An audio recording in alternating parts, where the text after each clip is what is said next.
as the Google strategist who has worked with Angeline for some time now and supported her business on the Google side, I can say that I'm probably in one of the better positions to be able to attest and comment on Angeline's level of proficiency when it comes to digital marketing and specifically to Google Ads.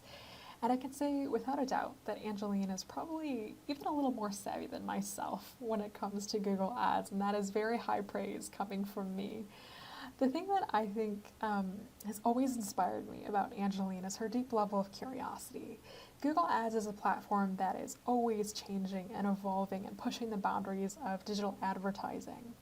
And that pace of change can be very difficult to keep up with at times.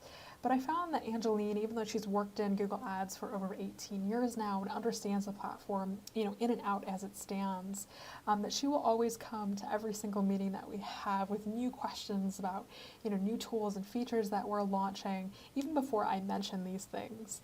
And that level of curiosity, and I think her paired with her willingness to really actually test these new features and tools, has allowed her to become more competitive as both a marketer and also as a business owner.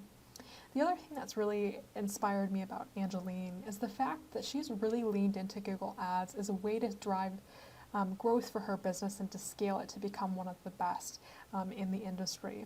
A lot of business owners sometimes just view Google Ads and Google platforms as a way just to, fill their roster and fill up appointments. And they will hand that off to someone else, so they'll hire an agency to kind of take care of the day-to-day. But Angeline is very different in that sense as a business owner because she really leaned into the full value. She understood that Google Ads doesn't just fill appointment slots, but can actually grow your business and scale it to the size that you want it to be. And the fact that she saw the value of the tool, she learned it in and out, she learned how to use it effectively. Really speaks to the result that she's gotten. She's invested over the course of a decade in herself, in her marketing abilities, and in her skills as a business owner. I can say for a fact that there aren't that many people out there who are both a business owner, who work in the clinical space, and who understand with great expertise Google Ads and marketing in general the way that Angeline does. And I think even spending an hour of your time with her will get you a tenfold return with the things that you do learn from her.